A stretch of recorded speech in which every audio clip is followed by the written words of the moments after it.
जब 1971 में भारत और पाकिस्तान युद्ध के मैदान में था, जहां एक तरफ भारत ने पूर्वी पाकिस्तान से बांग्लादेश बना दिया, तो दूसरी तरफ इसके उलट मजबूत पाकिस्तानी सेना भारत के पश्चिमी क्षेत्र में अपनी बढ़त बनाने लगी।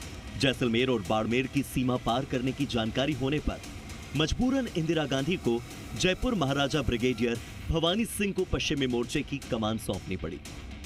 हजारों सालों से राष्ट्र और धर्म के लिए युद्ध लड़ने वाली कौम का राजा अब फिर से युद्ध के मैदान में था। जयपुर महाराजा भवानी सिंह ने अपने रिश्तेदार लक्ष्मण सिंह सोढ़ा और बलवंत सिंह बाखासर से मदद मांगी। दोनों अपनी सामंती सेना को हथियार बंद कर युद्ध में शामिल भी हो गए। सबने लक्ष्मण सिंह सोढ़ा का साथ दिया और इसकी बदौलत पाकिस्तानी आर्मी के पांव उखड़ने लगे। लक्ष्मण सिंह सोढ़ा का लश्कर पाकिस्तानी सैनिकों की चौकियों को नस्त-ए-नाबूद कर आगे बढ़ने लगा। लक्ष्मण सिंह सोढ़ा अपने सिंध की प्रजा से आ मिले। बच्चों ने पांव छूकर बंदूकों को निहारा। मगड़ियार औरतों ने गीत गाया, महारा रायचंद सोढ़ा, और लक्ष्मण सिंह ने भारतीय ध्वज अपने बस्ते से निकालकर छाछरो हवेली के ऊपर फहराया। आज छाछरों के लोग अपनी इसी विरासत, अपने इसी इतिहास, अपने पुरखों पर गौरव महसूस करते हैं। जब 1971 में सोढ़ा परिवारों ने उस इलाके को छोड़ा, छाछरों को छोड़ा, तब वहाँ के जो अदर कास्ट के जो लोग थे, उन्होंने बड़ी विरह के साथ उनसे निवेदन किया कि आप इस इलाके को छोड़कर मत जाइए, और अगर आप छोड़कर चले गए हैं तो वापस इसकी सुध लेना मत भूलिएगा। तो लोगों का जो जुड़ाव था इन परिवारों के प्रति, वो जुड़ाव आज भी प्रासंगिक है। अब मार्च 2025 में राजस्थान की भजनलाल सरकार ने एक ऐतिहासिक निर्णय लिया। भारत पाकिस्तान सीमा पर बसे इन 55 परिवारों के लिए एक नया गांव बनाया। नाम है छाछरो। ये सिर्फ एक गांव भर नहीं, बल्कि एक पहचान की जीत है। दशकों के संघर्ष के बाद इन परिवारों को न केवल नागरिकता मिली, बल्कि उनकी जड़ों को फिर से जमीन मिल गई। ये गांव उस साहस, उस पराक्रम, उस बलिदान का प्रतीक है जिसे 1971 में सोढ़ा परिवार ने दिखाया था। हमें बहुत ज्यादा खुशी हुई।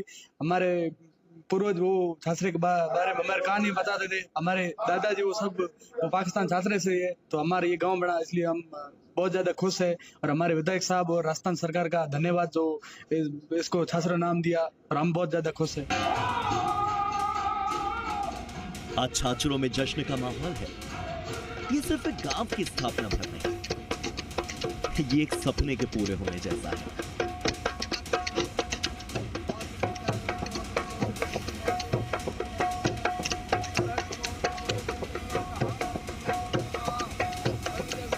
छाछरो अब सिर्फ पाकिस्तान की याद नहीं, बल्कि भारत का गर्व है।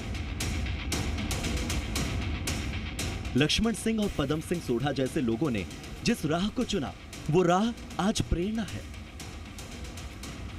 सिंध के अत्याचारों से निकलकर ये लोग भारत में एक नई जिंदगी बना रहे हैं। मगड़ियारों के गीतों में छाछरों की कहानी सदैव गूंजती रहेगी। ये गांव न केवल इतिहास को सहेजेगा, बल्कि भविष्य की पीढ़ियों को भी गर्व से भर देगा। जब वो ये कहते हैं कि हम छाछरों के निवासी हैं, तो उनके स्वर में वो आत्मविश्वास झलकता है, गर्व महसूस होता है। भारत आने के बाद इन परिवारों को नागरिकता के लिए दशकों तक लड़ाई लड़नी पड़ी, संघर्ष करना पड़ा। छाछरो जो कभी उनका गर्व था, सिर्फ यादों में सिमट कर रह गया था। लेकिन उनकी पहचान की ये जंग खत्म नहीं हुई। वो चाहते थे कि उनका छाछरो भारत में भी जिंदा रहे। छाछरों के बारे में हमारे दादा परदादा तो सुना था कि पाकिस्तान में छाछरों में वहाँ रहते थे, लेकिन हमने तो वहाँ देखा नहीं था छाछरों। यहाँ आके फिर राजस्थान सरकार ने जो अपने बावड़ी गांव को जो छाछरों गांव बढ़ाया है, उससे हम बहुत खुशी है कि पहले जो छाछरों लोग वहाँ पे दादा परदादा से रहते थे, वहाँ अभी कह रहे थे कि अभी यहाँ पे आई बसे हैं तो अच्छा लग रहा है। अभी दुर्ग सिंह राज पुरोहित, ज़ी मीडिया, बाड़मेर।